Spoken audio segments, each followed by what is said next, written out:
Feminism. That is our topic today. I know what you're thinking. Yes, I did just go there. We're going to delve into part 1 of a video series that I hope to do on feminism, what it is, what the results have been, the consequences, the backlash, the male backlash, how it affects our families, our communities, our society as a whole, our entire country for that matter, and where it's coming from. First of all, I want to say that after all of this Wisconsin state capitol business that I've been doing, I got some very, very thoughtful messages from people warning me about my safety. Thank you very much. I was careful while I was there. I made sure I stayed by the cops most of the time. Although I don't know how much good it would have done me. I never know whose side they're on, but made sure no one was following me home.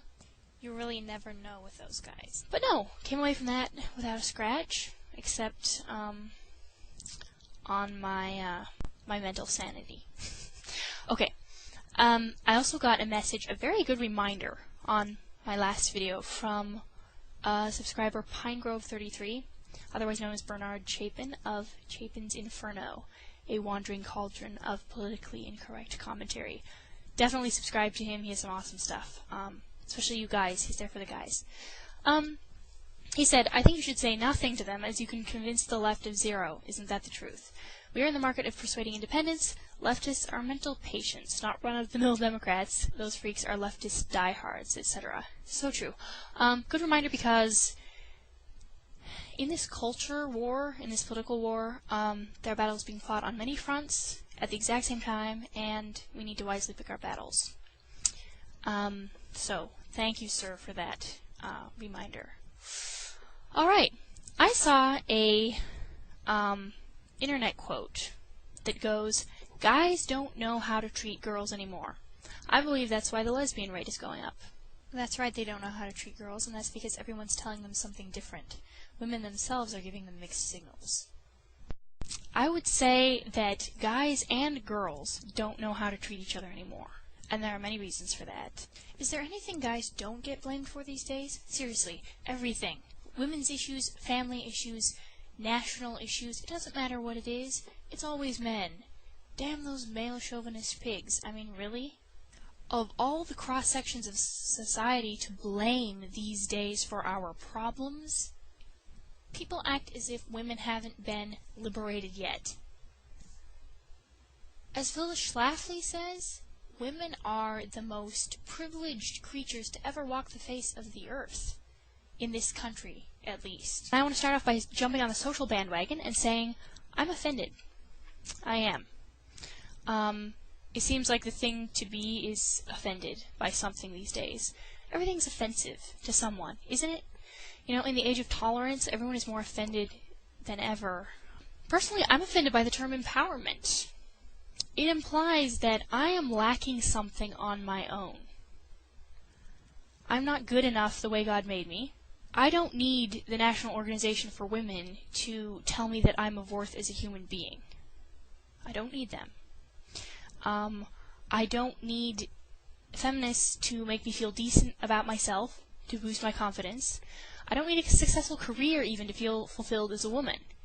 Alright, I want to read an interesting comment that someone posted in response to a comment that I posted on someone else's video titled, "Feminists Beat Me Up on the Internet."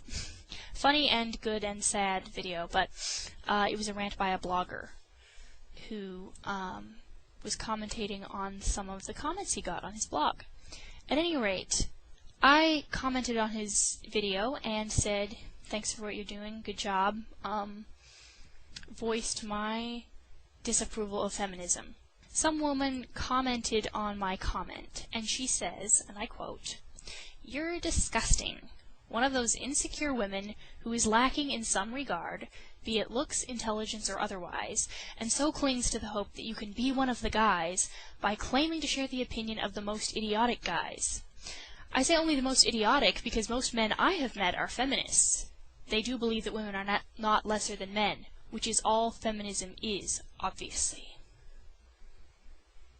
Is that so? Well, you know, my first reaction would have been to be indignant because of just the stupidity of that statement, but honestly, I feel sorry for this woman. She actually believes that feminism is about the belief that women are not lesser than men, which is not what it is. If it ever was about that, it's not anymore. So she needs to get educated. Second, one of those insecure women who's lacking in some regard, I am many things, and insecure is not one of them. In fact, I would say that I often err on the other side. If anything, I'm too egotistical. I'm sorry, but no one who knows me would ever label me insecure. I'm not bragging, I'm just saying that as a matter of fact. Looks, intelligence, or otherwise, I know I'm not the hottest chick on the planet by a long shot, nor do I have a PhD, but I haven't, I don't normally get criticism for my looks or my lack of intelligence. So, coming from someone who doesn't even know me, I just find it amusing. By the way, I understand the crowd that she's referring to when she talks about the women who are lacking in some regard and so hope to be one of the guys by siding with them against feminism. I know those types. I'm familiar with those types. They're the same kind of girl who will pretend to be, who will act lesbian with her female friends because she thinks the guys find it hot. Yes, ultimately they're seeking the approval of the guys or want guys to be attracted to them, so they become whatever it is that they feel that they want. She can't fathom, apparently, that I could disapprove of feminism because I believe that it's disastrous to our culture and because I believe it's a big fat lie. She thinks the only way I could actually be an anti-feminist is because I want guys to like me. Oh. I'm sorry to burst the old bubble here. So what is feminism anyway? Because there seems to be a great confusion, a great misunderstanding between people as to what it actually is. And what it was and what it is are two different things. And then what it is and what it is being sold as are two different things as well. Let me first say that feminism is not about women's rights or equal opportunity anymore. That may have been how it started out. Yes, women weren't allowed to vote once upon a time. Feminism is now merely a tool of the liberal, read socialist, agenda. In order to fully understand how the socialists have hijacked the feminist movement, you need to understand that socialism and communism is not dead. There's not a lot of talk about communism anymore. The Red Scare of the 50s seems to be over. That's because it's been repackaged. It's being sold as something else. Exact same goals, exact same ideologies, exact same philosophies, different name. There isn't anything new under the sun. It's just relabeled, resold as something else. I've said it before, I'll say it again. Political correctness is cultural Marxism. That's not insane to say. That's not wacko, that's not a little extreme. It's a fact. Cultural Marxism has been repackaged and sold to the culture as political correctness because no one will accept, at least most of the country will not accept Marxism under that label, but they will if you call it political correctness. Call it something else, people swallow it whole. So the eventual goal of the liberals, the socialists, is socialism / Marxism / communism. I know there are purists out there screaming at me right now, there are differences between those philosophies, they're not exactly the same. I know, I'm not an idiot, but they are all the same worldview. They are. Same worldview, slight technical differences, not anything significant. But anyway, feminism is one of the tools. Don't believe me? You should read The Naked Communist by Cleon Skousen. And in that book, they outline an agenda for transforming any society into a socialist society. One of their goals is to destroy the family, because the family is the framework, the foundation, a good family, the nuclear family of a society.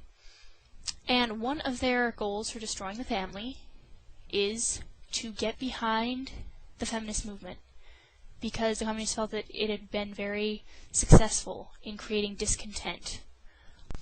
Okay, so Betty Friedan, who wrote The Feminine Mystique back in the late 50s, I believe. And yes, I've read it.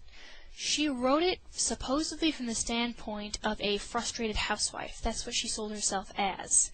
She espoused the ideologies which attack full-time homemakers, and she cultivates this victimology among women.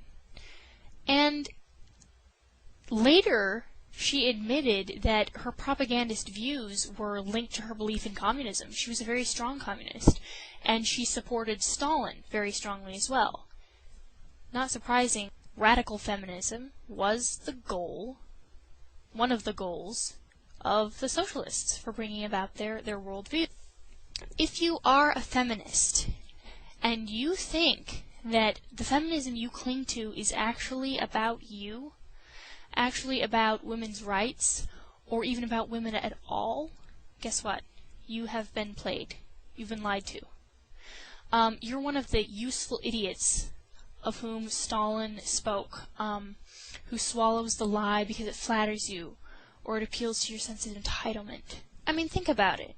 If feminism was really about women, it would be about whatever women want, right? It would be about the freedom to pursue whatever you wanted, including nothing. It would include the freedom to stay home and raise your kids, if that's what you really wanted to do, if that was your heart's desire. But feminists are not for women. Again, Sarah Palin should have been championed by the National Organization for Women, right? Because she was running for president and she was a woman. Isn't that what feminists want? Women in leadership roles? No. Liberal women.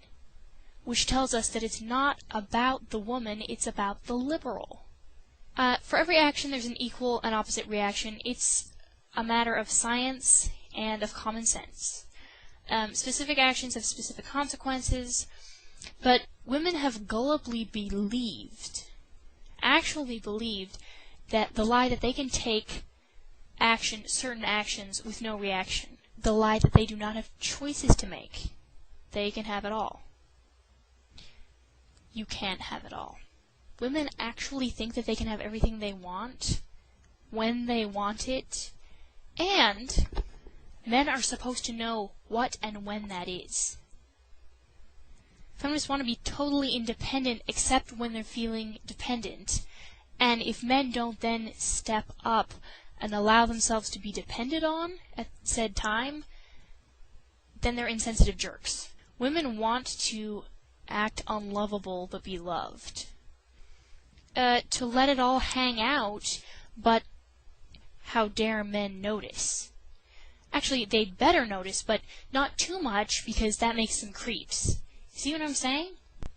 Women want to be fully self-reliant, headstrong, in need of nothing, especially not men, of course, yet they also want to be fought for and pursued and protected and cherished. And ultimately, what women want, what feminists want, radical feminists, is to be able to act like men and be treated like women. There's a scene in The Dukes of Hazzard, the new movie, where Daisy Duke, when she's working as a waitress, some guy is ogling her chest area, and she says, "Best be looking at my name tag, friend." When he then makes a comment about her very obvious boobage, she punches him and kicks him over. To me, that epitomizes feminism more than anything. I'm gonna be who I want to be, which is unfeminine, unladylike, but you're gonna treat me like a lady. I'm gonna dress in a manner that makes you think that I'm a hooker, but I expect you to treat me like I'm a respectable person. Am I the only one who thinks this is insane? Today I'm just trying to help define feminism. There's a lot that I missed, a lot that will probably come out in my following videos, but I really wanted to get this up. Thank you again for watching, and I look forward to the hailstorm of angry comments. Feminism Part 2, The Death of Distinction. Hi, I'm Christiana, and I'm back with another installment in our series on feminism. Today, I want to talk about the death of the differences between the genders. And I think it's absolutely detrimental to society. It's detrimental to our culture. Completely destroys the relationships between men and women, whether it be friendships or relationships, marriage. It just destroys the way we relate to each other. It affects everything. Feminists make the grave mistake of thinking that equality is synonymous with sameness. Let me say that again. Feminists define equality as sameness. They wouldn't officially define it that way. That's how they view it. That's messed up. I'm sorry, but it is. I say men and women are equal, but different. Meaning of equal worth, of equal value, but different roles. When I say that to feminists, and I made the mistake of saying this, standing up and saying it in a current events class of mine, my senior year of high school, I got lambasted for the statement, and I was told that saying men and women are equal but different is the same as saying separate but equal, as was the catchphrase back in the days of segregation between blacks and whites. Equal but different makes total sense. If you look at everything around us, anything can be used as an example. I like to use the example of a camshaft and a crankshaft. Both absolutely necessary to make the thing run, but completely different. Different roles, they're doing different things. The camshaft doesn't whine because it can't be a crankshaft, and vice versa. No one looks down on one and says, well, that can't do the job of the other one, so it's inferior. No, they're both necessary. They both complement each other, but they're completely different. You could look at it in terms of reproduction, too. In order to make a baby, you need an egg and you need a sperm. And they're completely different, and their roles are different. They're not doing the same thing. Both necessary. Without the one, without the other, there's going to be no baby. I recently heard a feminist remark that she was admitting that men and women are different, and she said, and I guess we probably maybe have different wiring too, mental wiring probably as well. Are you serious?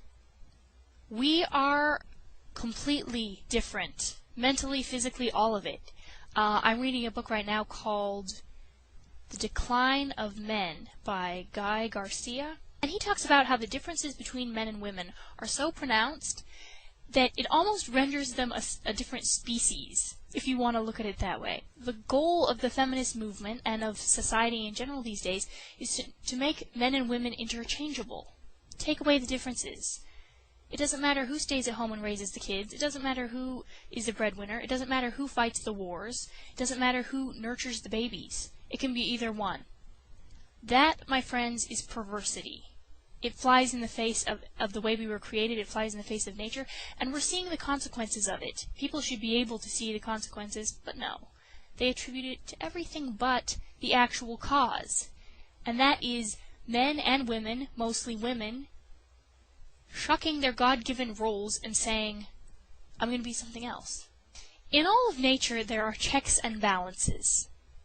In every relationship, whether it be a friendship or a marriage, there's always one who's more the leader and one who's more the follower. Have you ever noticed that? If you haven't, just try checking it out. Any two close friends, for example, same gender friends even, or a marriage, one person in the marriage is going to be more the leader, one's going to be more the follower.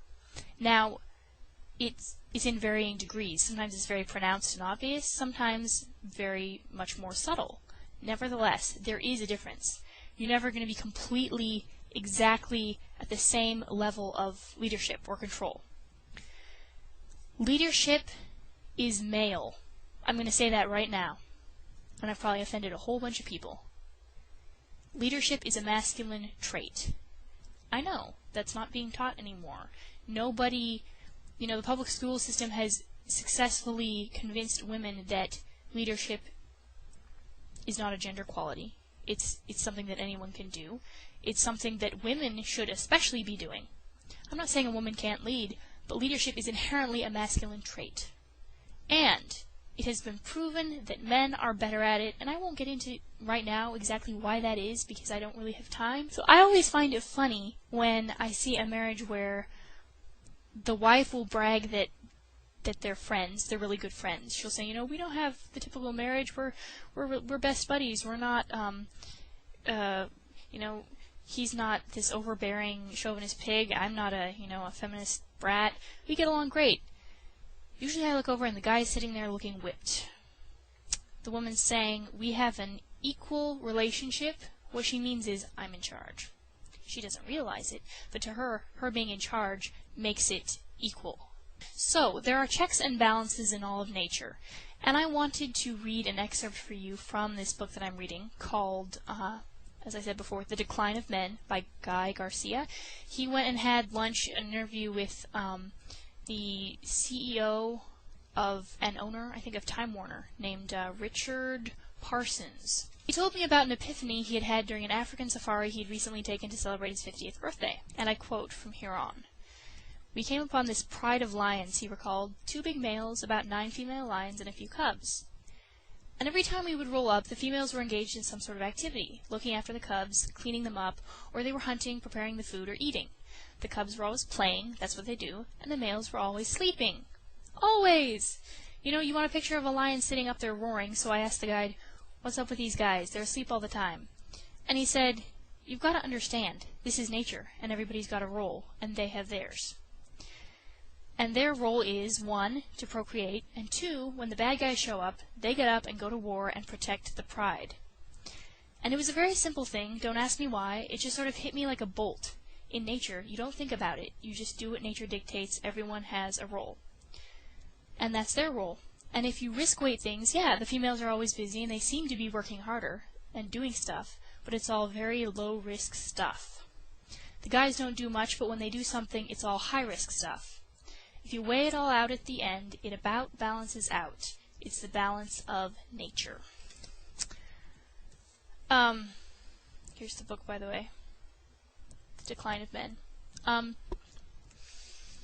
I just found that very profound.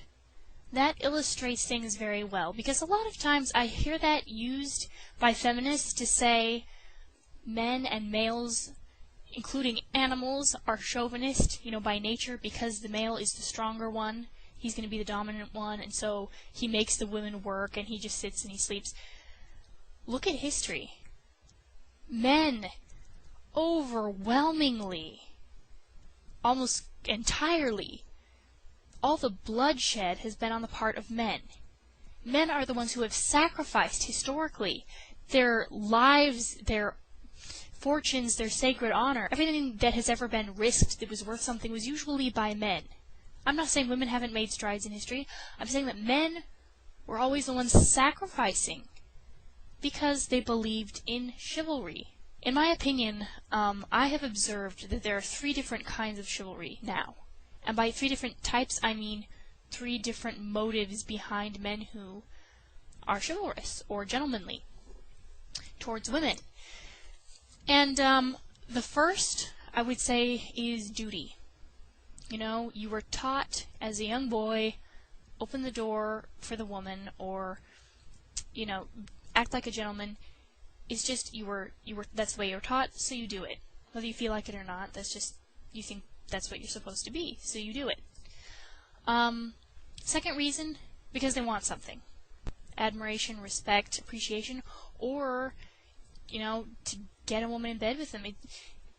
The reasons vary, but there are guys out there who will play the nice guy, even when they're not, in order to get women. And the third reason, which is the only reason, in my opinion, to be chivalrous, is when men want to. And women need to take note of this, because men who sacrifice for women on purpose, because they want to, do it as a reaction to women being women. It's when they see vulnerability that they step in and they protect you. To demand that a man sacrifice for you and protect you and be there for you and you're not fulfilling your side of things is the most stupid, unreasonable thing. When women act like women, men act like men. Not always, but in general. There's something about a woman who is not fighting her God-given femininity, and she's accepted it. She's cultivating her femininity. And I don't mean in a warped, twisted way, you know, the high-maintenance woman or the slut, you know, that's a twisted version of femininity. I mean real, pure womanliness as God intended it, that brings out the best in men. It always does. Now, it brings out the worst in a bad guy, and she's going to need somebody to protect her, but in a good guy, it brings out the best of him. His protective qualities and his manliness.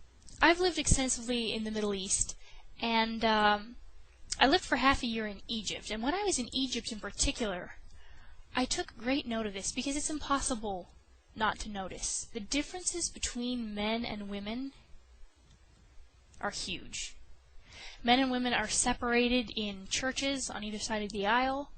They don't sit next to each other on public transportation, on buses. They won't sit on the same, they won't even sit on the same bench if they can help it. There are not a whole lot of male-female friendships. You really don't see that. And I think that's not necessarily a good thing. I think it's a good thing to have guarded male-female friendships. I mean, it's good to cultivate those, but they don't go all crazy like Americans and cultivate these opposite gender best friendships that we see, which, by the way, are ridiculous, and they lead to heartbreak and, you know, one person's thinking a relationship, one person's thinking, I view you as a brother, and yeah. And it's true that in the Middle East there is some chauvinism. Actually, there's a lot of chauvinism. I'm sure everyone is familiar with the Arab male stereotype. But I found it, I have to say, my time there, so refreshing. That's the number one thing that I came away with when I came home from there. Sometimes I just want to go back. Because there are those Arab men who view women as second-class citizens. Literally, you're not of as much worth as I am because you're born a female. And if you're a man, you would be more valuable. But there is also a lot of just recognition that we are different. And that, I can't even begin to put into words how beautiful that is, and how beautiful it was to experience. I remember one time, a group and I were walking home from church. Most of the traveling is done on foot, and so whether you're traveling on foot or not, you always have at least one guy, if not more, in the group. Girls never, rarely travel alone, and sometimes they do, but always in a group. Anyway, the guys split up into different groups to go with us. As usual on the streets of Egypt, the guys on the streets began heckling us and harassing us and, yelling out propositions and such. Became very, very accustomed to it when I was there. But what touched me then and for a long time afterward, and even now when I think about it, was that when that happened, the guys in our group were on the verge of brawling in the street. They were so angry. And it wasn't out of a sense of chivalrous duty. It was because we were women, and we were being harassed, and they felt like protecting us. As simple as that. Despite all the supposed drawbacks and disadvantages of a patriarchal society, one thing I can say is that I never had to explain myself or apologize for being a woman and acting like a woman, because they understood it, and they didn't just understand it, they expected it.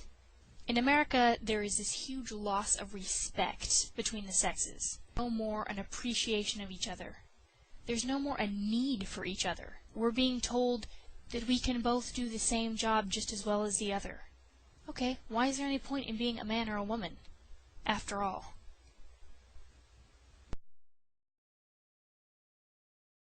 Greetings and welcome back. Today we have, drum roll please, part 3 of the feminism series, which we're going to call Manhood Criminalized. Now, not only is feminism a crime against men, it's also a huge disaster for women, whether they recognize it or not. But today, we're going to be talking about how it affects men. Feminism seeks to, among other things, stamp out masculinity and make males obsolete. Very little grieves me to the soul more than this. The war on the genders. It's absolutely criminal. Now, I don't know if you've noticed this or not, but the white, straight American male is the most used, made fun of, discriminated against individual in America and perhaps the world. Some of them know it all too well, and too many of them do not. It's just how things are. Boys growing up today don't know what's going on behind the scenes. All they know is that they're frustrated, they're being smashed down, they're being told that what they have to offer is not needed. They run off every day to be indoctrinated by a public school system that tells them that they need to calm down and sit down and shut up, not take the lead. How dare you display energy of any sort, especially not wild, rambunctious energy. Dang, you must have ADD, let's put you on Ritalin. And we're definitely seeing a decline in men, if you want to put it that way. It's statistically proven. Guy Garcia documents this a little bit in his book, The Decline of Men, as I've already read from before. He says, 3 decades ago, boys and girls read and wrote at roughly the same level. Today, an 11th grade boy writes and reads at the level of an 8th grade girl. In 2007, for the first time in the 65-year history of the National Science Awards, the 40 finalists were equally divided between the boys and girls. 40 years ago, 3/4 of all college graduates were men.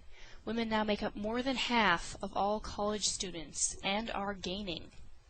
Equally telling is the fact that women now earn a majority of diplomas in fields that men used to dominate. Female college students now outnumber men in biology and business, and have reached numerical in law, medicine, and optometry, up from 22% just a generation ago. In 2006, women were already earning the majority of bachelor's degrees in the biological and social sciences, education, psychology, math, and agriculture. Even as the female-to-male population ratio in the U.S. has remained stable at about 51 to 49%, respectively, the number of women enrolled in undergraduate classes has grown at double the rate for men. The story is largely one of progress for women and stagnation for men. And of course the feminists applaud and the socialists applaud, but much of society and many women aren't liking it. And they're asking why. How did this happen? Why are men suddenly just stepping down? Let me put it this way. I grew up on a farm for almost all of my childhood, and castration is a horrible thing. Whenever it was time to castrate the calves, I didn't want to be involved. I usually had to be. I had to help hold them down or something, but I didn't want to look. It was terrible. And let me tell you, you do not castrate a bull calf and expect it not to act like a steer. Guy Garcia says on The Dilemma of the American Male, and I quote, "If he clings to traditional notions of masculinity, he is derided as a clueless caveman. But the moment he deviates from the masculine norm, he is lambasted for being a feminized sissy." That pretty much sums it up. Every voice which is heralded by our society is encouraging women to step up, to take the lead, to succeed, to progress, and they're holding men back. This is no longer about equal opportunity. It's about smashing the one and elevating the other. Then, of course, the backlash is that while the feminists and the socialists applaud, many women are saying, I didn't bargain for this, including feminists. They're saying, wait, that was kind of nice at the beginning, but wait a second. That means now I'm in charge. I have to do it all. There is a definite war against men, and the goal is to make men obsolete. It sickens me even to say it. It reminds me of a scene from Indiana Jones. Belongs in a museum! So do you! Men are ultimately being told that they're a thing of the past. Wake up. It's the 21st century. We're modern now. We don't need you. We're past the Stone Age, the Bronze Age. Society has been restructured so that women's strengths are the ones that are needed. The communication, the networking skills, whatever else that women are usually stronger in, the verbal, whatever. Typically, generally, that's what society is saying that they need. Think of most of the available jobs out there. The jobs which most women would never be able to do are being weeded out. And that's one of the horrible reasons that women can't appreciate men anymore, is because they don't know a real world. Women only know a world that is protected from reality by technology. Think about it. If everything that technology helps women with was to go down, if we were to return to the days of settling the frontier, women would all of a sudden realize, oh my goodness, we need men. Isn't that selfish? Now, I think my farm upbringing helped me to appreciate this a little bit more, because when you live out in the middle of nowhere and you live off of the land and you work for everything that you eat and everything that you earn, and you're working with your bare hands, everything by the sweat of your brow, that is a man's world. So yeah, the goal is to make men obsolete. I got a comment on my Feminism Part 2 video from YouTube user Hands-On Communication. He says, thanks for this. I've also noticed that to varying degrees men are largely becoming obsolete, which is going to have a very adverse effect on society, if not already. I would definitely say already. We have done away with male role models in the elementary school system. Fathers get routinely screwed over in custody cases, and thanks to ye old sperm bank, women can make a conscious decision to render fathers obsolete too. Indeed, a woman needs a man like a fish needs a bicycle. My dad was a student of military history, and as a strapping young man, he decided to go the military route, thinking that the military of the early 80s was, at least at its core, the same as it used to be, as it always has been. He thought it was the one way to escape from the deathly clutches of feminism and into the last bastion of hope, where being a male was actually appreciated, indeed necessary and essential, rather than demonized. He discovered how wrong that was in Army ROTC. He quickly discovered that even in the military, which is supposed to be about defending the country, which is supposed to need strength, they didn't want it. They didn't want strength, they didn't want courage, they didn't want bravado. They mocked him for being a hero. Women were assigned the leadership positions in the graduation parade. They were always helping and elevating and pushing the women forward, all the while telling people via the media that the women were succeeding excellently. The fact that they have to be pushed forward and helped and propped up, would that not tell you that perhaps they're not as successful as they're being made out to be? It's crazy. Think about our military academies today. It's so difficult to get into a military academy, let's say West Point, today. If you are a guy, it's incredibly difficult to get in. If you're a girl, you have such a better chance. Thank you, affirmative action, for that. Which means that you can be a guy who outscores, outtests, outrates a woman who gets accepted, but you won't be accepted because you're a man and they need women. And when I say need, I mean to fill quotas. How messed up is that? Where can men go anymore to be men? To hone their masculinity? To be with the guys? Think about it. Where is there any more that society, that the feminists have not gone after? There is no place that they are content to leave alone. Let me think. The military? Nope, we already went there. Maybe some of the protective service, like law enforcement. Oh, no, lots of women cops. What about firefighters? No, it doesn't matter if you can drag that 300-pound person out of the burning building or not. You're going to get to be a firefighter because you're a woman. Maybe American football, right? That's the most male and most American thing there is. Oh, wait, no. Even in my little hometown, there were several girls on the 8th grade guys' football team. Now there's a reason it's 8th grade. If they tried to play with the high school boys, oh boy. Let's see. Sensitive teenage girl, or even butch teenage girl, meets volcano of male testosterone. Yeah, she's getting killed. Feminists are these clutching, clawing, grabbing, selfish little things, big things, which aren't content to let men have anything to themselves, or even to share anything with men. It's like, oh my goodness, there's an area where women haven't stuck their sticky little fingers. Let's go there and mess it up. All the time I hear girls and women complain about men and their video game obsession. You know, what is it about video games? You're sitting there and you're moving your fingers and nothing else, and you're playing a game that isn't real, right? That's what they say. And you can do it for hours on end.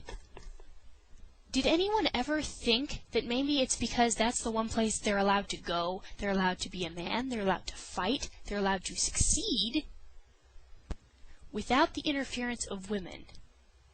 And not really so much anymore. And it's pathetic that men have been regulated to that. This doesn't really go with the flow here, but I often hear feminists say that men can be feminists too, or I know a lot of men who are feminists, and that always chaps my hide because, duh, of course they're feminists. The public schools have them from infancy, practically. You know, little 6-7-year-old boy, earlier they do preschool, and he's indoctrinated from the time he can't even read or write. Of course he's going to be a feminist. He's been programmed to believe that if he's not, then he's evil. Boys are being programmed to think that there is something wrong with them, and that they deserve whatever they get in terms of regulation or being held back. As subscriber Quan Kicker said, feminists make men ashamed of their masculinity. They use bogus studies and bad science to convince men they are inherently violent, evil, and physically and mentally inferior to women. Sound familiar? It's the same tactics the Nazi Party used to convince people that Aryans were superior and that Jews were inferior. Feminism is modern Nazism, and the West has become nothing short of one giant female supremacist society where men are considered less than human. Now, people always get mad when anyone compares feminism to Nazism, or, you know, feminazis. I really like that term, by the way, feminazis. But it's actually accurate. It's like when I bring up communism/socialism and feminism together, and people get in a huff about it. Why? I'm not saying it to be spiteful, I'm saying it because it's true, because they actually genuinely are linked. Feminists like to think that the men's movement consists of these regressive dinosaurs who just can't let go of the ideas of the past. If that's true, let me ask why so many of these men are not old, and second, why is the movement growing? Okay? This has all the characteristics of a backlash, not of people clinging to old notions. The men's movement is simply men finally standing up and saying, we're not going to take any more of being trampled over, spat on, and told to sit down and shut up. That's all it is. It's a response. Remember that whole thing we were talking about? For every action, there's an equal and opposite reaction. Specific actions have specific consequences. Feminists? These are the consequences. I said this before, but men are being told what they can and cannot be attracted to. Women are turning into these unisex, if not masculine, creatures, and then being surprised, angry, and hurt when men pass them by in favor of a more feminine woman. Many times I've heard a feminist bemoan having lost her man. She disregards that fact as if it has nothing to do with his reason for choosing the other woman over her. But then she'll say, and she's so sweet. It's said with both disgust and regret and a little envy. How about affirmative action to get more males into college? After all, they're now in the minority. We said we needed affirmative action to get females and minorities into college when they were in the minority. Now males are in the minority. Why aren't we doing something? We know for a fact that feminists are not all about equality, because if they were, they would look at all of the inequities now. But no, they keep pushing for more. It's not about equality. It never has been. Well, as usual, I didn't cover even half the ground I wanted to. Watching and for commenting, for your overwhelming support and encouragement. By the way, I did not at all expect this when I started. Tune for part 4, which will be Women Sold Short, and we're going to take a look at how feminism kills women. See you next time. Welcome back to the No Feminist Zone. I'm Christiana, and I'm here with part 4 of the feminism series. This one is going to be called Women Sold Short. We're going to be talking about the damage that feminism has done to women. Recently, a YouTube subscriber posted my feminism series to a different website, warned me that it was a liberal website, but we're better to post them, right? Despite all the flack. I read a comment on my manhood criminalized video by a woman who says the following at the end of her comments. She just sounds misogynistic, which is strange as she's a woman. I can just sense the bafflement. But the things she say sound like things a male misogynist would say. She sounds like a 40-year-old guy who has been married for a while, and he's complaining about how his wife has him by the nuts. End quote. So why indeed? Why do I feel the need to speak out against feminism? I'll tell you one thing, it has nothing to do with wanting anti-feminist guys to like me. I believe feminism not only oppresses men, but it also gives women the short end of the stick. Women are being told that it's about them, and it's not about their rights. So, with that, let's get started.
That song gives me chills.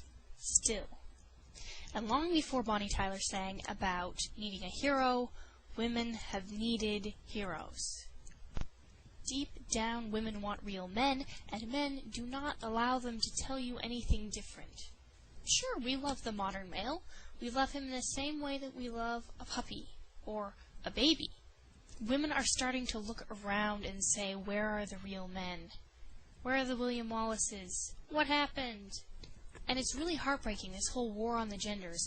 It's like watching something die, it gets sicker and sicker and weaker until finally it dies, or is bled out, as one person commented on a video of mine. Now, first of all, feminism attacks women who want to make a choice other than the career choice. When I was 18 and brand new to Facebook, an acquaintance of mine who worked with me in Civil Air Patrol, which is the auxiliary of the Air Force, added me on Facebook. And I had made the grave mistake, apparently, of my views on feminism in my About Me section.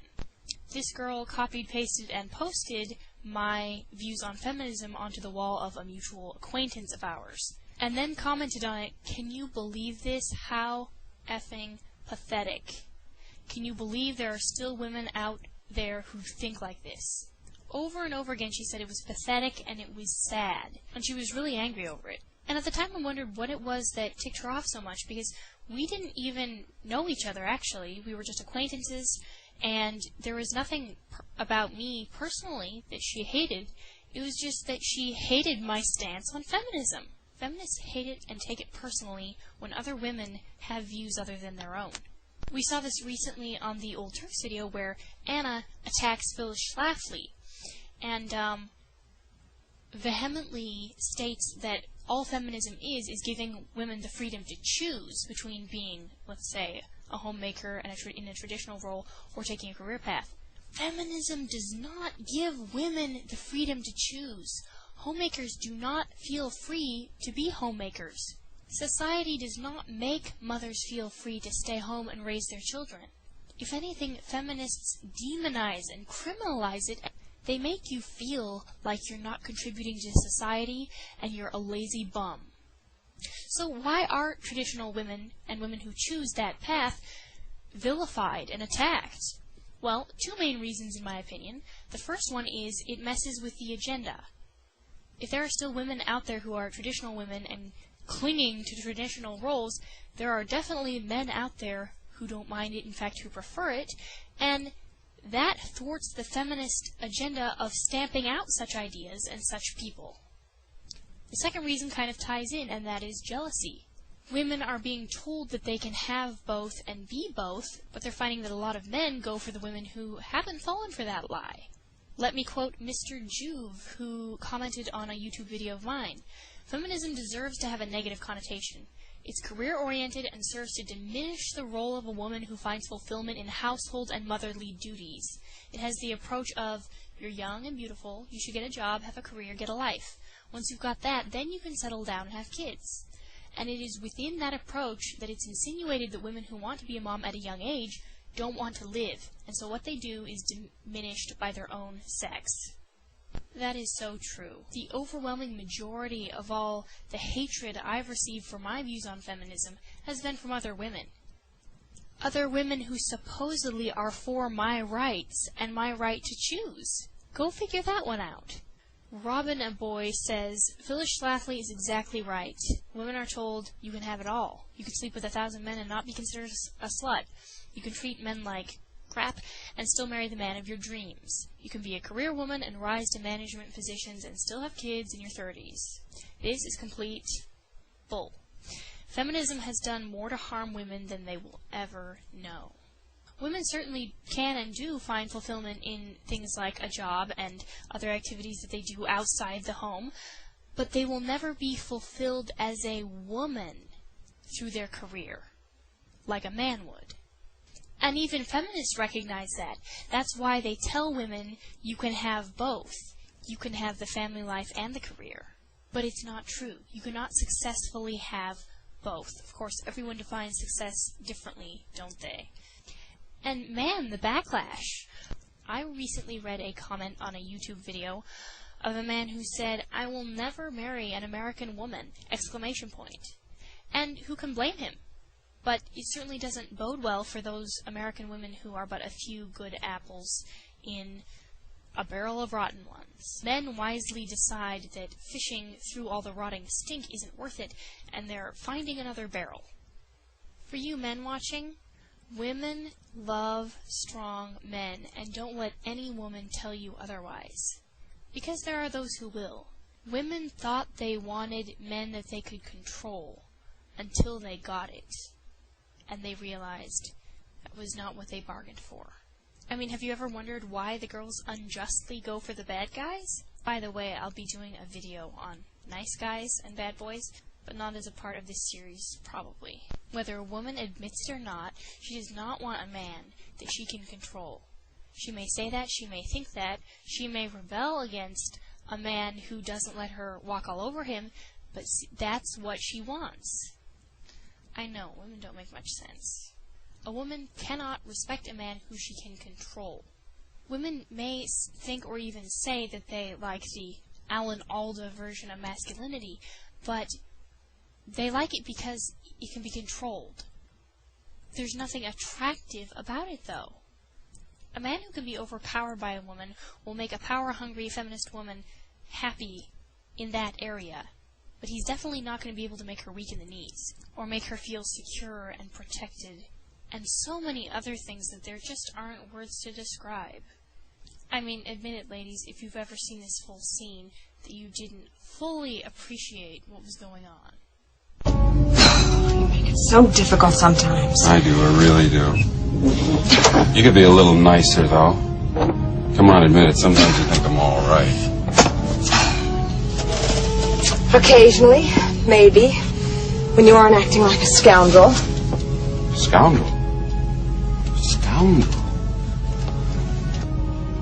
You like me because I'm a scoundrel.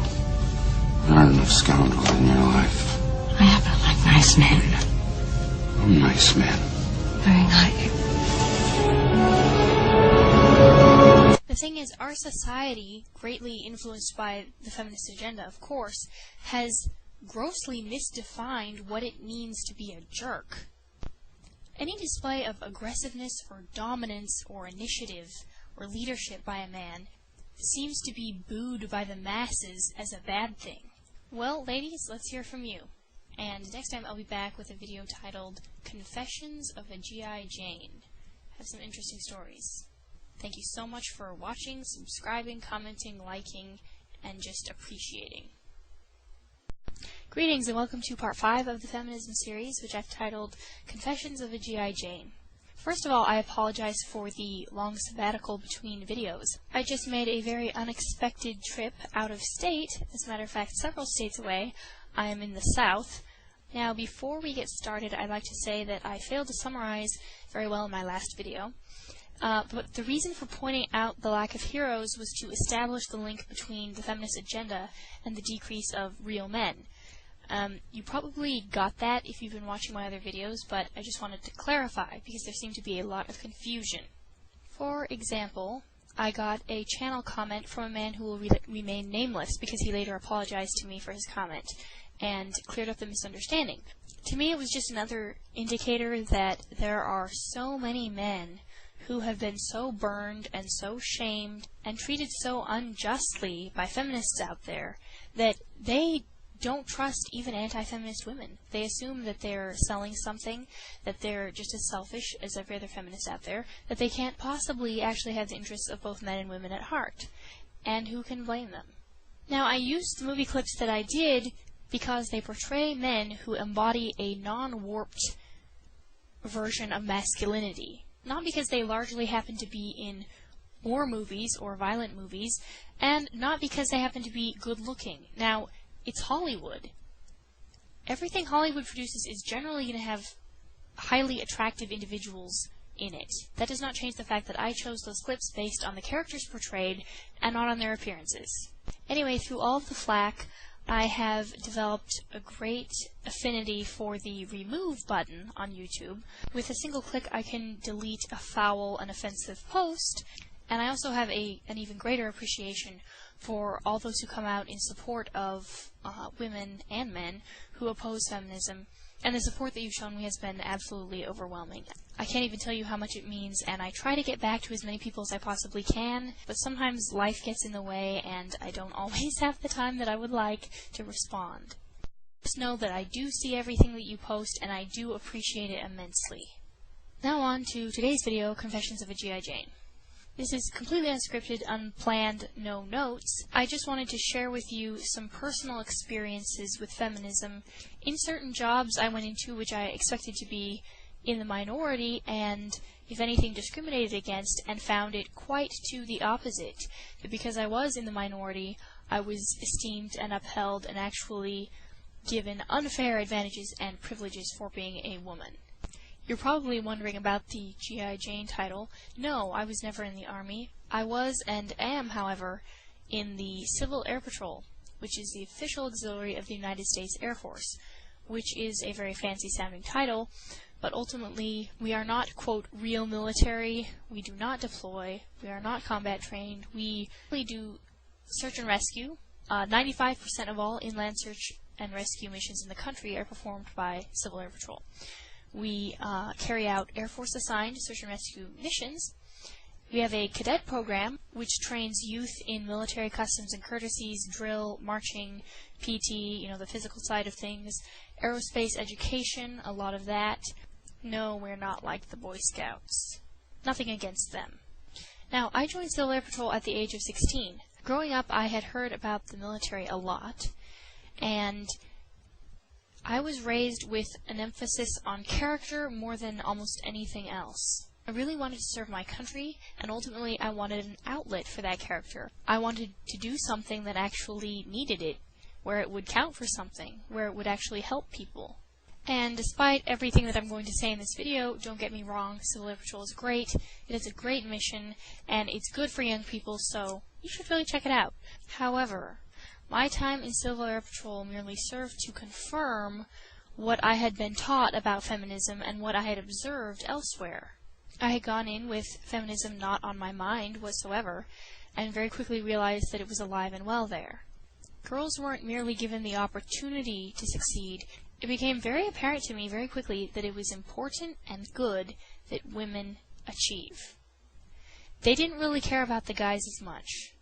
A male and a female could be promoted to the same rank, and the female is the one who would get the attention, because she was a girl, because it was novel, because she was supposed to, because it was cool, because it was politically correct, because it furthered the feminist agenda, because of whatever reason on which you might want to speculate.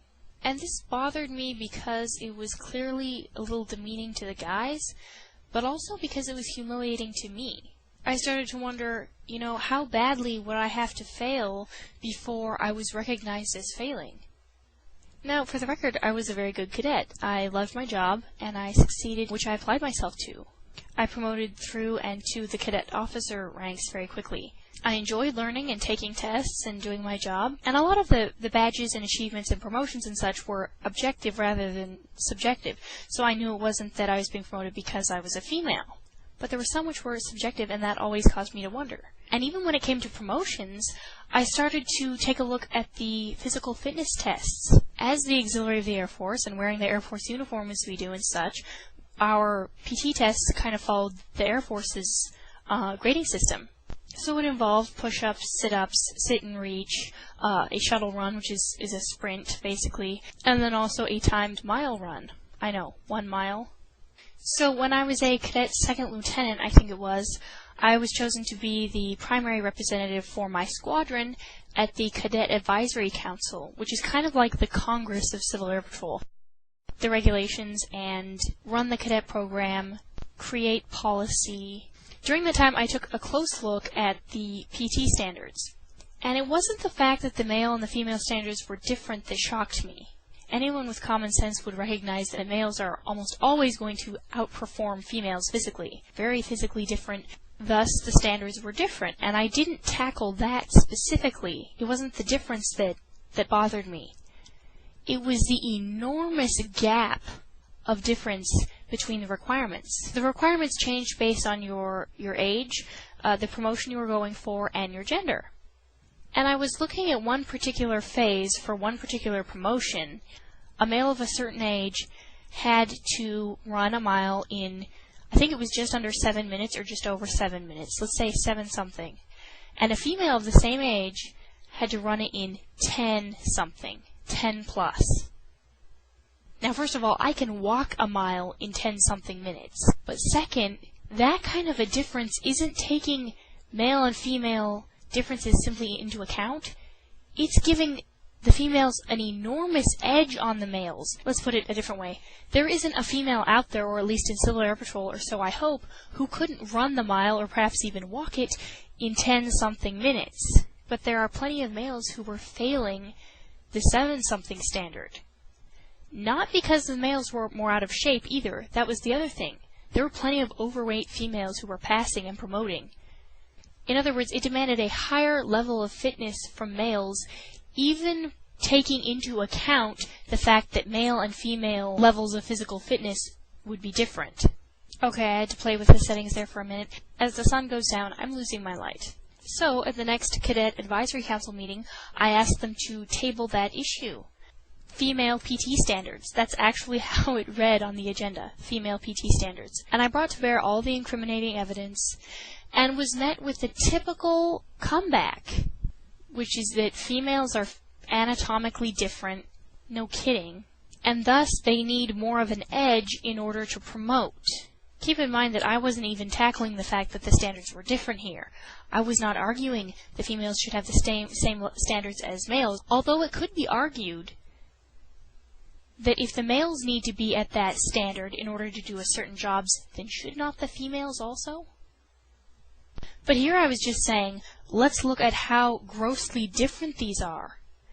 The fact is, I said, we're giving females an advantage over the males. We're promoting plenty of incompetent and physically out-of-shape females, and denying promotion to plenty of males who would easily pass the female standards, and in fact, would almost pass their own. And I was met with the most ridiculous feedback. I got absolutely pummeled from all sides. There were very few who supported me. A few guys saw the logic of what I was saying, but didn't really speak up. There was one female in particular, and it's funny because she's now at the Air Force Academy. She's the one who used the females are anatomically different than males excuse. And I said, yeah, I understand, but look, I mean, seriously, a 3-minute difference on a mile, if you are a runner, you would know is enormous. It's astonishing. I was told, well, this is based off of Air Force PT standards / the Presidential Fitness Challenge. And I made the argument that, well, that's nice, but if the Presidential Fitness Challenge causes us to unfairly give an advantage to females and disadvantage males, we need to take another look at it. We don't accept the status quo because it is the status quo. Since when do we accept how things are for the sake of how things are? And finally, they tried flattering me and saying, well, not all women are as physically fit as you, and not everybody is a marathon runner, which I was not at that time, by the way. I later did run an extreme trail marathon, but at that time wasn't into long-distance running at all. And that was perhaps the first time that I felt the fires of indignation absolutely welling up inside of me, as I saw these people, chuckling to themselves and passing it off as well, you're just really physically fit. That really irritated me because they were using every trick in the book to excuse this female supremacy doctrine. And it was like the emperor who wore no clothes. For all of my insisting and for all the evidence I brought out, and all the logic, all the facts, all the statistics, none of it mattered to them. And they pitched it out the window and pitched me off of the agenda without a single supporting document except perhaps the Presidential Fitness Challenge, and told me never to bring it up again. Apparently it would have been too much work. Well, yeah, sometimes revolution is a lot of work. Sometimes the truth isn't fun to hear. Sometimes it's not simple to implement. That doesn't make it any less the truth. That incident really helped to open my eyes to the reality of the evils of feminism. And suddenly I started to see things I hadn't really seen before. Every time I would, earn a promotion, every time I would earn an award, I would scoop up honor flight or, the honors at an encampment, at training. It was immediately a big thing. I had many officers tell me I was the poster child of Civil Air Patrol, that I had it all, that I was the model cadet. And while I was good at what I did and passionate about what I did, I couldn't help but feel that a lot of it did have to do with the fact that I was a female, because I knew guys who were succeeding as much as I was, and not getting quite the same amount of recognition. The other thing about Civil Air Patrol, and especially the cadet program, was its emphasis on leadership. And women were pushed to lead so much more than the guys, in my opinion. But I cannot count the number of instances where I saw women pushed forward and guys held back. It wasn't enough for women to do their part. It wasn't enough for women to contribute. They had to be out in the lead. They had to be running the show. And there were all too many guys who were completely fine with that. Again, if you hear a lie long enough, it starts to become truth in your mind. I'm no longer a cadet in Civil Air Patrol, by the way, but I am an officer. I'm the public affairs officer for my squadron. So I write news articles and take pictures and ultimately make Civil Air Patrol look good, ironically enough. Now, one of my reasons in sharing all this was to simply share my experiences with feminism, but another reason is because a lot of the flack I've gotten from feminists has been shot at me with the assumption and sometimes even the statement that I'm old-fashioned, I must not have any independence whatsoever, I must not have a personality, I must not have a mind of my own. Well, clearly, come on, I'm doing videos on feminism on YouTube. That I neither want nor am capable of living a life outside the home and of raising children, and that ultimately my opinion is rooted in me being naive and in whatever I've been taught. Those who know me and know some of my adventures would know that none of that could be further from the truth. I have held jobs that the majority of women will never hold, in areas which women do not ordinarily occupy. I've proven myself to be capable, and sometimes even more capable than the men I have worked with. More than that, I have witnessed discrimination against plenty of men who should have passed me up, and didn't, not because their own lack of ambition or their own lack of capability or leadership, but because the system and the agenda was holding them back. People also like to believe that it's different in the military, and it is not. In fact, it's become quite the hotbed of feminism. A large number, and perhaps the majority of my friends, I would say, are in the military, and the stories I hear from them are appalling. Guys and girls alike. The push for women to succeed and the consequent lowering of the standards has ultimately resulted in the question, gender equality or combat effectiveness, which God do we serve? And America has clearly made her choice. And the next video, part 6, which will be next to last in this series, will be focusing on the backlash of feminism. Thanks for your support and your graciousness. Continue to speak out against feminism and to think freely without the aid of social programming. This is Christiana saying good night and God bless you. Greetings to you on this fine Monday evening. It's been a very long day for me, as I'm sure it has been for most of you as well. Thanks to all of you who have put up with my indignance over the last couple of videos, and thank you for your comments, whether they were supportive, negative, or in complete contempt of what I was saying. It's free speech in action, and I think that's a beautiful thing. Quick clarification before we get started. When I say truth, I mean truth either as I know it to be sometimes, or in some cases just as I best understand it. So it's there for you to take or leave. I do not claim to have a monopoly on truth. Sorry if that sounded arrogant in the last video. So finally back to the feminism topic. It's been a while, but in part 1, if you'll recall, we defined feminism, what it means, what it really means today. In part 2, we talked about the differences, the death of distinction between the genders, and how it's happening. In parts 3 and 4, we talked about women sold short and manhood criminalized, how feminism has affected men and women individually, as individuals. In this video, we're going to be talking about how it affects society as a whole, so the bigger picture. And of course, part 5 was Confessions of a G.I. Jane, in which I shared some personal experiences with double standards. Alright, I hear from a lot of people who approach the topic of feminism from the viewpoint of feminism at its core is not a bad thing. It was intended as a good thing, but there are some who radicalize it. And I've always been very tempted to take this stance myself. You know, that it can be a necessary and a good thing, but there are some who take it and they run with it, and it's corrupted and poisoned. But I can't say that I believe that. From everything that I have studied so far, from just the observations I've made, the little living that I have done, my observation is that it's the other way around. Feminism at its core, what it really means today, it's a radical concept, because the majority of actual feminists, active feminists, who know what they believe and why, and work to promote the feminist agenda, are radical ones. Radical meaning that they're not pro-family, they don't really believe in freedom of choice for women because they aren't okay with the idea of a woman staying home if she wants to and raising her children, and sometimes secretly and often not so secretly, anti-male. So what are some of the results of the feminist agenda being carried out in this country and in the Western world? I don't know about you, but when I look around I see mass confusion. And men and women, it seems to me, don't really know what it is to be their gender. I mean, how do you really define it anymore? What does it mean to be a man? What does it mean to be a woman? Doesn't society tell us that it's up to your interpretation? Is that right? Should the definition of anything really be up to however the individual decides to define it? Men's and women's roles are being clouded. There's a book called Grave Influence by Brannon House, 21 Radicals and Their Worldviews That Rule America from the Grave. His book is about radical worldviews perpetuated by radicals long dead but not gone, living on in areas of society which they've infected. Marx, of course, being one of them, and many others. Anyway, he makes a quote about masculinity. Indeed, the average American male has become a feminized wimp. Many may still hunt, fish, and watch football, but that's only a facade of masculinity. Tough guys, quote, end quote, who refuse to lead, to boldly speak truth, to discipline their children, or to take charge are merely whitewashed wimps.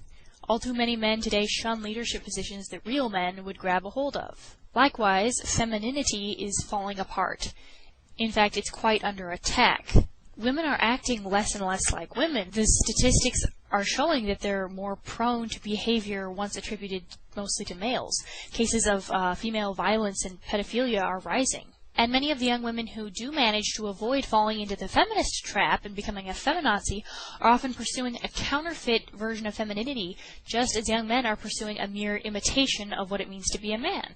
I think this is because young men and women aren't getting young men and young women training. They're getting a collective, unisex teenager training. Remember, the differences between the genders is something that's being very much despised. It's not something being championed or held up, and it's certainly not something that boys and girls are being encouraged to aspire to. Now, as the goose-stepping feminazis surge forward, pulverizing everything in their path, there are courageous men standing up and saying, no more of this. They are, of course, MRAs, or men's rights activists. They are part of the men's rights movement, the MRM. Now, this is what I would call definitely a good response to the feminist movement. Most of these men have the wisdom and maturity to meet the feminists on their own turf, and not to descend into revenge tactics, although I wouldn't blame them if they did. However, there is another backlash, and backlash is usually an overcorrection. We're seeing this backlash often in men who have been screwed over repeatedly, men who had patience at the beginning and now are giving up. Wisely so, I might add. But the men who do this often go too far. And first I want to say that I don't blame them for doing so. It's justified, it's justice. But women, you do not want this. Backlash is often an overcorrection, and many men are overcorrecting. And I would like to say, women, I feel sorry for you. Feminists, I'm really sorry you're going to have to put up with this, but honestly all I can say is, you deserve it. This is what you asked for. This is what you've been working for.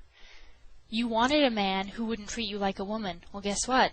A lot of men are now saying, fine, we're equal. I'm not going to take care of you. I'm not going to protect you. Why should I be the breadwinner? That's what you wanted. You wanted equality, you're going to get it. That means no protection, no chivalry. See, just as John Adams said that our Constitution was made for a moral and religious people and is wholly inadequate to the governance of any other, so chivalry was made for femininity and does not work in relation to anything else. So women are wondering where all the chivalrous men have gone. Well, they're pitching their chivalry because you've pitched your femininity. You can't have one and not the other. A lot of men have been embittered. They are the results, they are the product of the feminist movement, of the feminist agenda implemented. Screwed over in custody cases, held back when they tried to achieve, told they're of no special value to our society whatsoever, and made out to be idiotic, incompetent buffoons. So who can blame them when they say, I'm going to go my own way? When they say, we don't need women. I mean, come on, you women said that you didn't need men.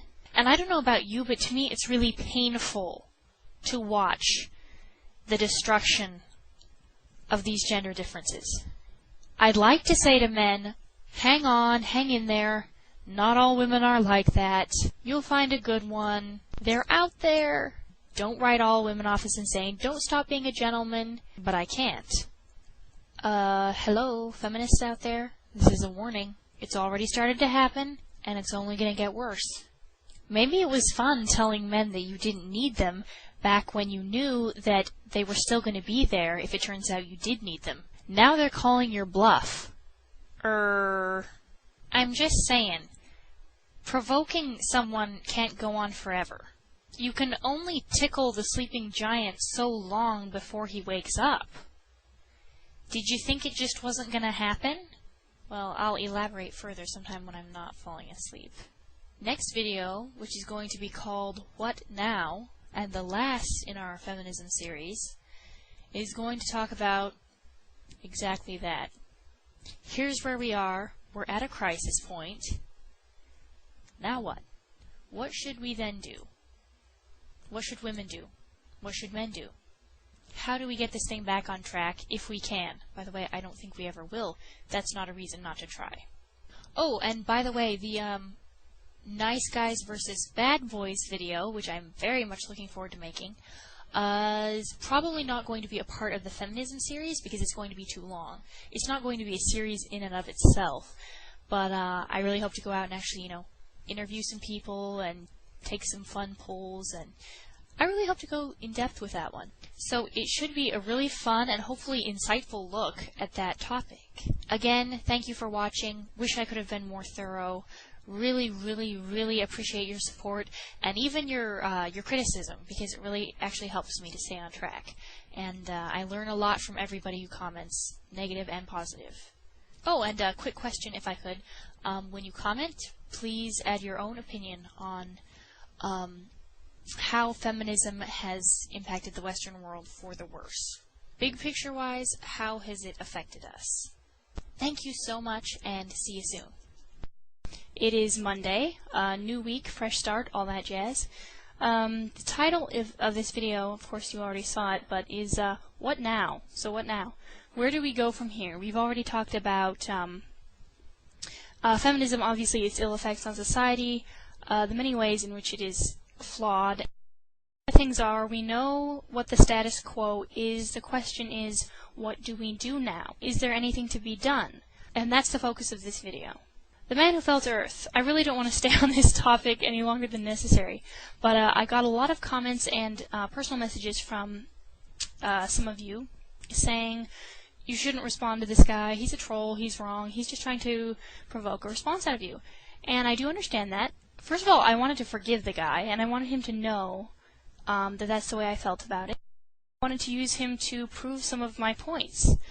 Namely, the fact that feminists are not pro-women. Feminists are the real misogynists in a strange, twisted sort of way, if you want to look at it that way. He kind of proved this in his video. So I don't necessarily intend to make responses to irrational people a habit, but if I see an opportunity, I'm bound to take it, and this is one of them. So, thanks a bunch for your responses as well. And to anyone else out there who may find my views on feminism nauseating or terrifying, to you I say this. You can't handle the truth! A few things before I get started. I wanted to tell you all about the book, The Flip Side of Feminism. I don't know if you can see it there. But anyway, I just received this from my dad for my birthday. It's actually my birthday today. And he knew that I had really wanted the book, and I read excerpts from it, and it's just outstanding. It's by Suzanne Venker and Phyllis Schlafly, who is an amazing woman. It's amazing what she's put up with and the kind of example and role model she is for all women everywhere. But it's called The Flip Side of Feminism, What Conservative Women Know and Men Can't Say, meaning what men aren't allowed to say. I wanted to read two semi-random letters of feedback that I received, one in the positive and one in the negative. One is from a man who says, "Wow, as a man who grew up with two sisters and an extremely feminist mother who spent all the years after my father's death, he died when I was 7, telling me how much of a waste of space men were, it is a pleasure to see someone who talks so much sense. I live in Scotland, which is one of the more old-school countries in the world, but more and more we are seeing this. We're seeing a whole mess of men and women whose genders are being eroded in the name of God knows what. You put more sense into your words than I've seen in a long time. Thanks for the words of hope." And it's for men like this, as well as all women everywhere, that I speak out against feminism. I really have to look no further than my own father and my own brothers to feel a great deal of grievous injustice over the kind of world that they have to live in. And certainly the stories that I hear and male acquaintances of mine only prove the point. Next message is actually a channel comment from someone who calls himself Carl Smith 00. Now I ended up blocking this fellow after noticing that he posted much of the same tripe on the walls of fellow female anti-feminists. But he says, "You don't even know what feminism is. Where is your solidarity?" Okay, beware, because when people start using the word solidarity, they're probably into the Marxist doctrine. He says, "Do you like voting?" "Yes. I love voting, and I do it faithfully because I have the opportunity. But if we lived in a time when the man of the house cast the vote for the household, you wouldn't see me pitching a hissy fit. Do you like the fact that you have access to birth control? Ha! Well, considering the fact that the first man I sleep with will be the man that I marry, no, I can't say that I have any use for birth control right now. Oh, how radical! It's unhealthy. It's wrong to suppress those desires. Maybe you just have no sex drive. When you finally do get married, you're going to be sexually retarded. No, I actually have reason to believe that it works the other way. And when you seek pleasure everywhere, you find it nowhere. He says, "What is wrong with you?" Well, there are many things wrong with me, but I don't think that my stance on feminism is one of them.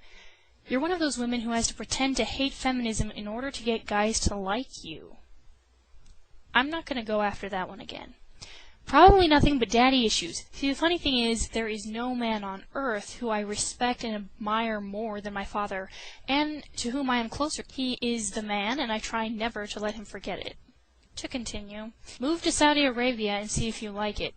Hilarious thing again there, I have lived in the Middle East, buddy, and actually I found it really refreshing. You have no place online. Every idiot has a place online, so if they're going to put their opinions out there, I'm going to put mine out as well. Thank you. Practice what you preach, otherwise you're just a hypocrite. If anyone would like to point out to me any way in which I'm a hypocrite, I genuinely, sincerely want to hear it. In my last video, Backlash, in talking about the response of men to feminism, I forgot to mention one major thing that I'm seeing more and more of. And in fact, when I first joined YouTube, I saw a YouTube channel by a guy whose channel name was Wisdom Through Logic. And he was talking about his bad experiences with the Western woman, specifically American women. He finally came to the conclusion that the West has nothing to offer men as far as women, relationships, marriage. And he wanted to get married. I remember in one of his episodes, one of his videos, he held up a passport and said, "Guys, basically, this is your ticket to sanity, to a decent woman who will respect you." Turns out he did just that. He moved out of the country, married a foreigner, and now has, I think, a couple children, or at least one, and is very, very happy with his marriage. So I'm incredibly happy for him. I'm also incredibly sad that he had to resort to that. It's truly pitiful. It's a shame, but, I can't blame him at all. I've actually gotten several messages from guys asking, do you think it would be a lack of morals for me to go outside the country, to marry a foreigner, and ditch the Western woman? And I say no, absolutely not. It's really too bad. As an American woman, I think it's a shame that guys have to look outside this box, this feminist box. But if that's where we are, if that's reality, then there you go. I do hope, however, that women will start waking up to the lie that is feminism, and that you guys who also realize that the emperor is wearing no clothes will get the kind of woman that you deserve. So what now? I'm declaring a code blue if it has not already been said, and a code blue is a hospital code for a patient which requires immediate resuscitation, usually due to, let's say, a cardiac arrest. They're in dire straits, in a desperate situation, and that's where we are. That's where Western society is when it comes to feminism. It's time to take off the gloves. It's time to come out swinging. I'm not going to, take the completely Ann Coulter approach. I don't believe in insults, and I don't believe in too many generalizations or demonizing and ostracizing the other side. I believe in, instead, convincing them, if it's at all possible. If not, then too bad. But we do what we can, and we do it diplomatically. There are, however, moments for rage, and you've certainly seen me displaying those. Aside from activism and obviously standing up, speaking out against the lie, I think that the biggest voice is the simplest one that you use every day. There's a saying that goes, preach the gospel always, use words when necessary. Obviously that's in relation to Christianity, the gospel. But I think it applies here as well. What you do, the way you live, the way you act, speaks a lot louder than what you say. For the women out there embracing your femininity, for the men out there embracing your masculinity, that speaks more in this androgynous, unisex world than all the debating ever could sometimes. To women I say the following. Examine yourselves. Watch your attitude. Start asking yourself a very important question, and that is, why?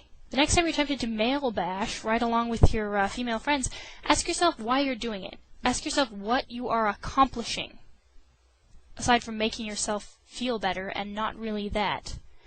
Ask yourself, what are the results of this? Is this demeaning men really going to turn them into the kind of men that you respect and love to interact with, or is it just going to tear them down? Also, changing male behavior and thinking, unless you are a mom with sons, is not up to you. You are, however, influential as women. Men will react to the way you act. The way you think, the way you dress, they all affect men. Whether it's for the better or for the worse is up to you. Something as simple and supposedly unimportant as how you dress. This is just an example. Girls these days do not know how to dress femininely and attractively without being sexy. Not saying there's something inherently wrong with being sexy. Time and place, people. It's the difference between looking like a flower and looking like a sandwich, to quote my dad. My daughters are allowed to look pretty in public. They are not allowed to look sexy. That's what he said when I was growing up. He said, the difference is that one of them makes you just want to look, the other makes you want to take a bite. The man is profound and full of wisdom like this. Respect men who embrace masculine virtues. Appreciate them. Work with them instead of finding yourself embattled with them all the time. Men, I know you're in a difficult position, sometimes an impossible position. But I say, grab those leadership opportunities by the horns. Yeah, you're going to be going against the system, and it's a daily, sometimes hourly fight. But that is where we are. And it's not a fair fight. Injustice is the word of the day. You're going to lose a lot of these battles in the workplace, for example. That's no reason not to fight. I know it's easy for me to say, but the feminists need to know that you're out there and that you have not been silenced. You may not win the battle, but they need to know that you're still going to put up the fight. Trust me, it makes them think twice, whether they admit it or not. Also, I would exhort you to encourage women who stand against feminism, and don't give the time of day to those who don't. Both genders need to come to the realization that appreciation and respect for the opposite sex is something that has been completely lost, something that we need to bring back. And truly some of the biggest battles are the ones that you fight daily. You know, the situation where someone says something wrong, something anti-male, and you step up and you speak out against it. You may not win that argument. They need to know that not everyone is drinking the Kool-Aid. If the good people sit down and they don't say anything, everyone then assumes that the radical feminist tripe is the word of the day. That is how it is. That is reality, when it is not. As Abraham Lincoln said, to sin by silence when they should protest makes cowards of the best of men, and women for that matter. But the point of this is to encourage those of you who have been fighting the good fight to continue on, and those of you who have sat by in apathy to stand up and let your voice be counted. I can tell you right now that it's not going to make you popular, except among the right kinds of people. I've talked a significant amount in previous videos about the media's portrayal of males in general, especially men, grown men, and they always make, women and children out to be the geniuses, and men out to be the idiots, the stumbling, bumbling buffoons, who would never survive if not for the witty input of their girlfriends, wives, children, what have you. Now there's a quote that goes, future generations will look back on TV as the lead in the water pipes that slowly drove the Romans mad. Certainly nothing illustrates that better than the following commercial. I want to say it makes me angry, but really it makes me more sad than anything. That is awesome. Look how fast that is. So it's kind of encyclopedia-ish. It is an encyclopedia. I wish. Tom, I thought you were going to watch the dog. Yes. She's working on a school project. I'm kind of helping her out. Tom, leave her alone. Tom! This TV commercial was actually pulled from the air by Verizon under pressure from his side, which is a men's rights organization led by activist Glenn Sachs. The campaign against the ad was endorsed by countless psychologists and family counselors, I think, because of the ad's denigration of fathers and men in general. Certainly, there are plenty of other commercials, practically every other commercial out there, like this one, that stay on the air, that people find funny, but the fact is this one did get pulled off the air due to the vigilance and the perseverance of activists and people who cared enough to do something about it. So please let that be an encouragement to you, that there is progress, things do happen, one voice does count. Sometimes all it takes is one voice. So thank you again for watching and for being involved, for putting your popularity on the line, and I will see you next time.